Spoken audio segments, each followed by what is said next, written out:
Alright, so now we're going to start talking about implicit differentiation, which means that our variables are now going to be mixed up a bit here, and we can't just differentiate dy dx like we usually do with our explicit equations. So explicit equations means that y equals something in terms of x.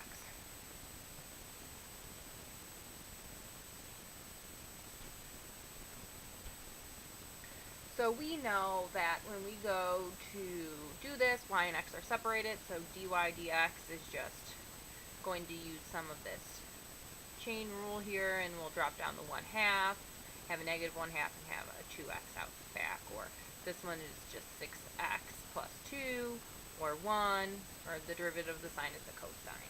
So in these cases, y is solved for.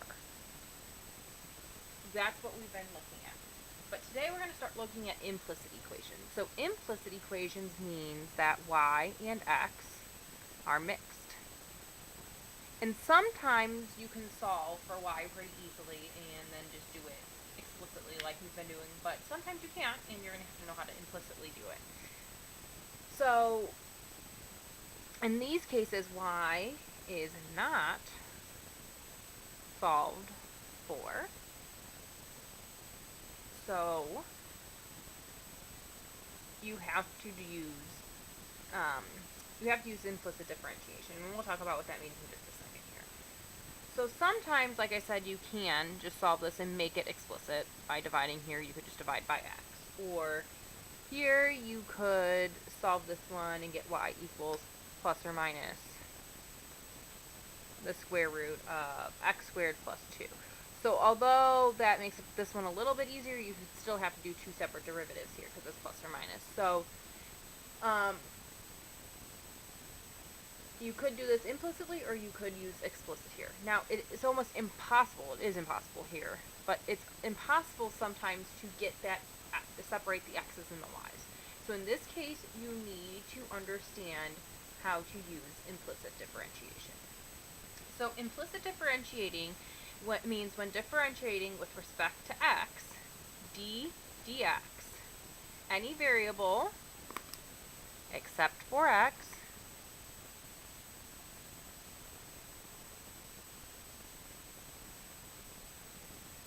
any variable except for x is treated as an unknown function of x and therefore requires the chain rule, and consequently its own d something dx. So we're going to go through some of these examples here, and you're going to see kind of how this works here. So we're going to find dy dx by implicitly differentiating. This means you're going to take the derivative implicitly and solve for dy dx. So that's what you're going to be doing.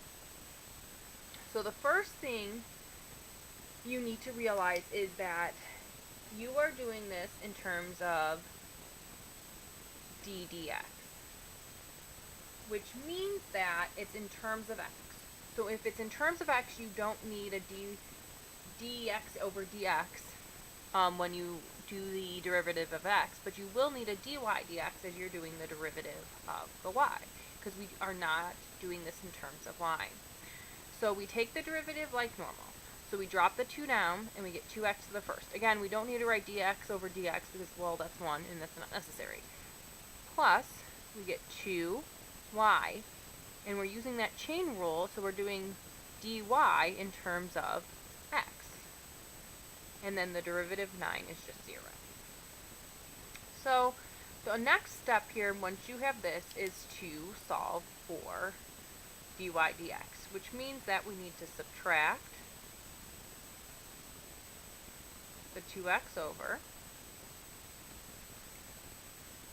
divide by 2y, and I get dy dx equals negative x over y. So remember what we're finding here when we find the derivative. It has to do with the slope of your graph. So you should know that this is a circle with radius 3.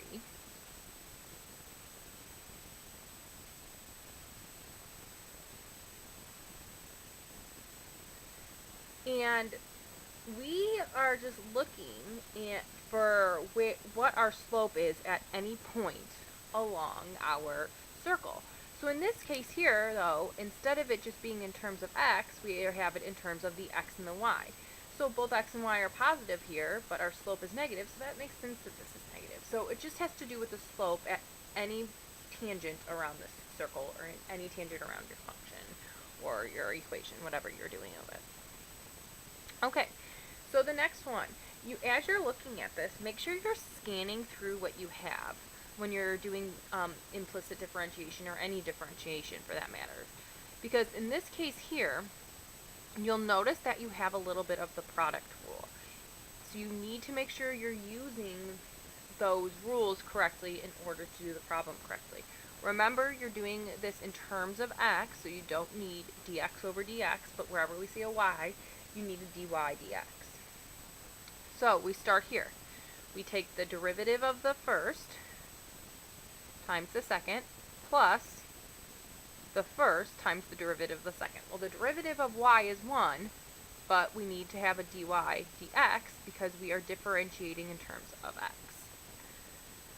So that's the product rule for the first piece there. Then we have the derivative of x, which is 1, plus the derivative of 3y, which is 3y squared. Don't forget that chain rule there, dy dx. And the derivative of a constant is 0.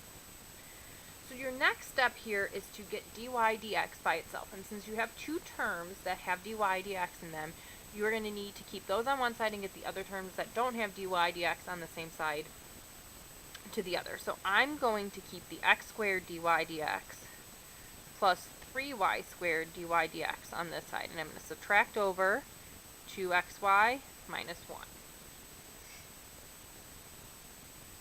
Alright, so that then allows us to factor out the dy dx, because remember that's what we are solving for, and we're left with x squared plus 3y squared equals negative 2xy minus 1. So I divide by x squared plus 3y squared, and I get dy dx equals negative 2xy minus 1 over x squared plus 3y squared. So remember what you are finding. Again, remember what you were finding. This represents the rate of change, and it depends on both x and y, not just x. So of this function here, if you graph this function, this would be the slope at any x comma y point, so any tangent on that graph, or this equation here. Alright? Again, make sure you're scanning through your problem, and you are looking to see what you have here. Everything was pretty good until you get to this x squared over y squared, which is the quotient rule, so we can't forget our quotient rule here. Remember, you're doing dx, so you're doing d something over dx, which means that wherever you see a variable that is not an x, you need to do dy dx, or d whatever variable it is over dx. So you take the derivative of 3y, and that becomes 3y squared, using the chain rule, dy dx. Minus 3, we don't need dx over dx, that's just 1, plus 0, and then we have to do the quotient rule. So we do the derivative of the top times the bottom, minus the top times the derivative of the bottom. So that's 2y, again, whenever you're taking the derivative of something that has nothing to do with x, dy dx. All over y squared, which is y to the 4th. Okay, so the next thing we have to do is isolate our dy dx. So I'm going to multiply both sides by y to the 4th. So I get 3y to the 6th dy dx minus 3y to the 4th equals 2xy squared minus 2x squared y dy dx. And then the next goal is to get the dy dx's on the same side. So I'm going to move all the dy dx's to the left and all the other ones that don't have the dy dx's to the right. So I will add 2x squared y dy dx. And I will also be adding the 3y to the 4th.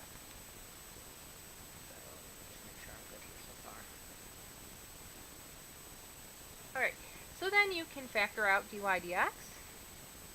get that all by itself, and we get 3y to the 6th plus 2x squared y equals 2xy squared plus 3y to the 4th.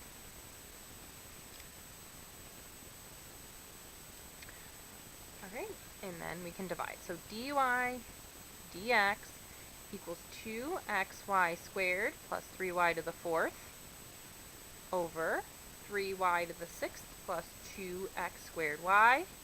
And then you might notice that they all have a y in common. So we're going to divide out a y, and we get 3xy plus 3y cubed over 3y to the 5th plus 2x squared. Oops, that should be a 2. I don't know where that 3 came from.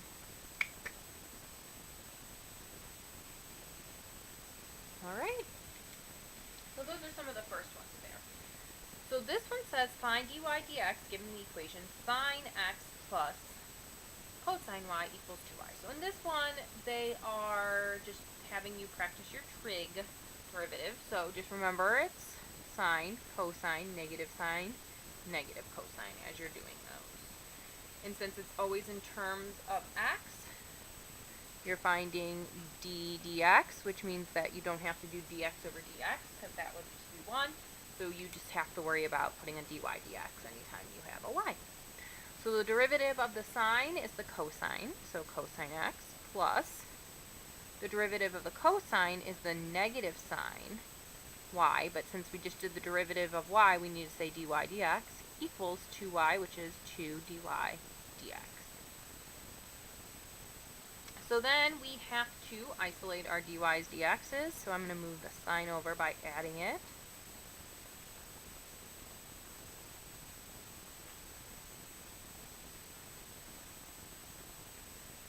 Factor out the dy dx.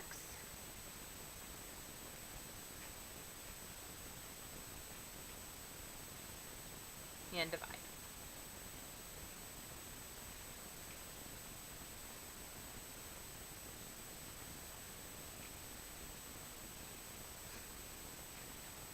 Alright, so those are all first derivatives. What if you are asked to take a second derivative here? And then we'll look at some of the following problems that are often taken for your responses, just so you can do those. Okay. Alright, so what happens if it asks you to take d squared y over dx squared, which means the second derivative of y with respect to x?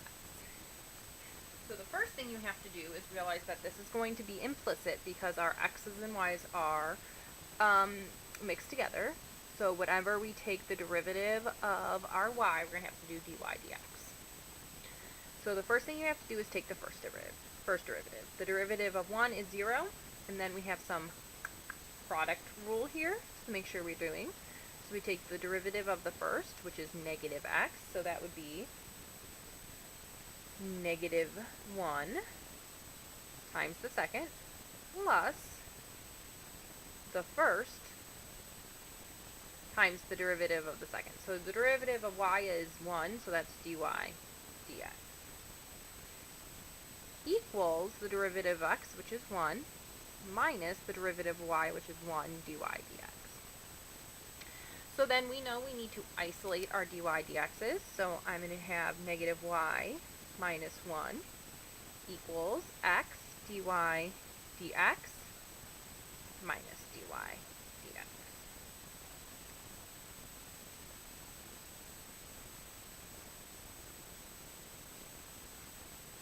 Okay, so then we can factor out our dy dx.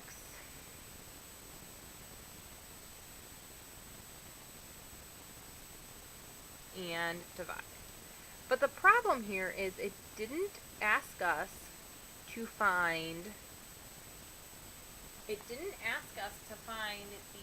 first derivative, it asked us to find the second derivative. So we have to keep going with this. And in this case, there's like a quotient rule going on here. So to find that,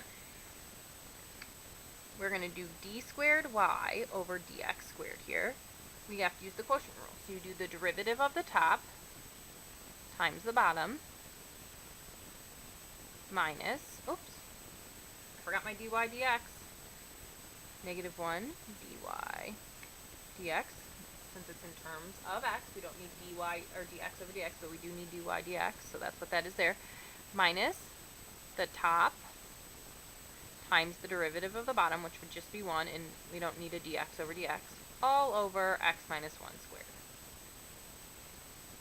Okay, so you'll notice that now we have this dy dx here. What do we do with that? Well, didn't we find dy dx right here? So can't we just use substitution and replace it with that quotient? So that's all you're going to do there now. So you have d squared y over dx squared equals negative y minus 1 divided by x minus 1 times x minus 1 minus y minus 1 all over x minus 1 squared. And then you just have to simplify it. So you're just going to have to use your first derivative as a substitution when you see this. So I see these cancel out. So I have y plus 1. What did I do there? I think I dropped some signs here. So minus, this would be negative in parentheses here. Minus, so that would be plus y plus 1 divided by x minus 1 squared, which equals 2y plus 2 over x minus 1 squared.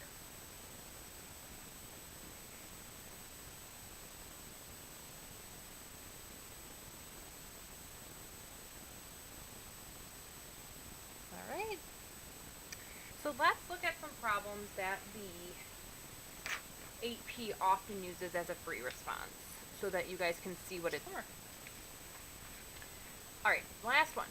Given the equation 3x to the fourth y minus 7x to the fourth minus 2y plus 3y to the third equals negative 3. Again, first of all, you notice that the variables are mixed together and you cannot separate them. Therefore, you're going to have to use implicit differentiation. So what this is going to make sure that you know how to do is first that you have to use implicit. Second is that you don't miss things like the product rule, which is in this one. This one doesn't have the quotient rule or other rules, but making sure you don't miss those rules. The next thing it's going to want to do is make sure that you understand how to get it to this form, meaning you understand that whenever you're doing the derivative of a y, you need dy dx. Then how to get that factored out in by itself.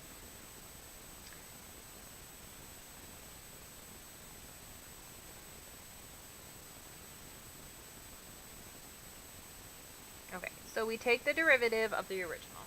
This is a product rule, so we have to be careful here. We have the derivative of the first times the second plus the first times the derivative of the second. Well, y as a derivative is 1, but since it's with respect to x, it's dy dx. This would just be minus 28x to the third minus 2 dy dx plus 12y squared dy dx equals 0.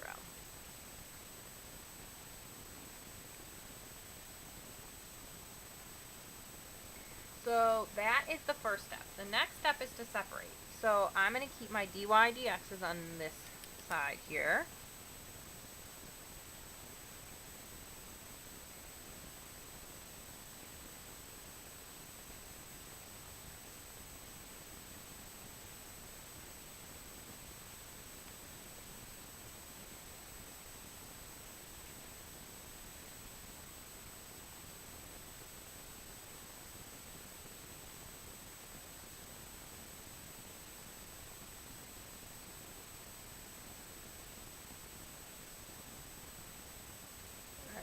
Positive, this should be a negative. Sorry, I should have subtracted those. I should have used the inverse and I did not.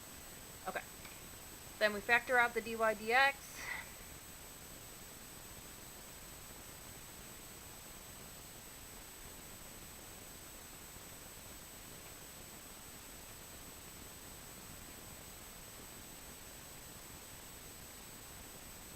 And then you divide. So we get the same thing that is here. So that's a good thing. That's what we were going for. So then our next question is find all the points where the tangent line is horizontal. So remember, that means where slope equals 0, and slope is the same as our dy dx. So we take our dy dx and we set it equal to 0.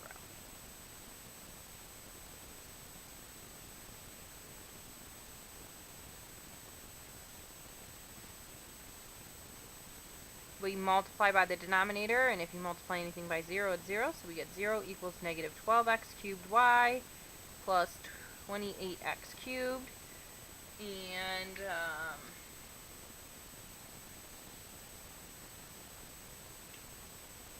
we factor out a 4, negative 4x cubed. Oh, I lost a cube there, right? Nope. No, I factor out a 4x cubed. I'm going to do negative 4x cubed, so that leaves me with 3y minus 7.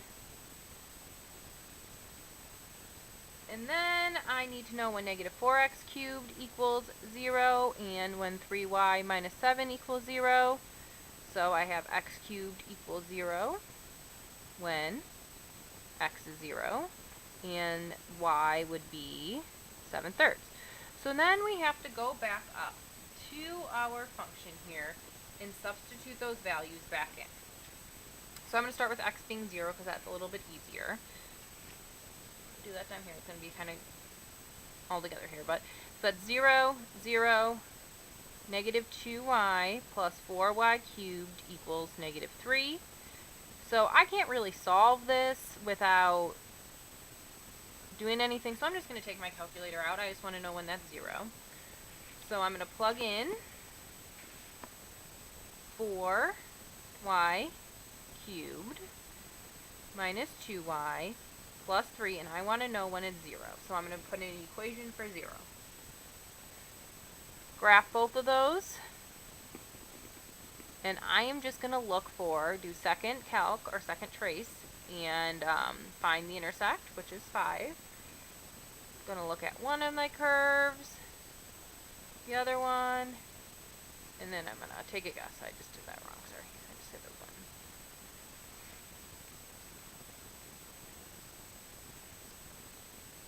Okay, so it will tell me that it is intersecting at negative 1.089999. So this is negative 1.089. So that's the first one. The second one is 7/3. So if I substitute in 7/3 into that original equation there for y, I get 3x to the 4th times 7/3 minus 7x to the 4th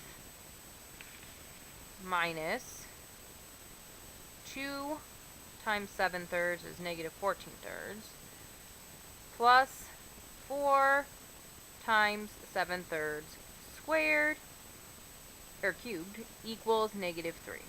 Well, we have to see what are the chances that that even equals negative 3, because what you'll notice here is that this is 7x to the 4th minus 7x to the 4th. So those go away. So we just have negative 14/3 plus 4 times 7/3 cubed equals negative 3. So I'm just going to plug that into my calculator and see if those even equal each other, which is probably not likely. And it's 46 point something. Those are not the same, therefore that's not even an answer. So that is when we have a horizontal tangent. Alright, there you go.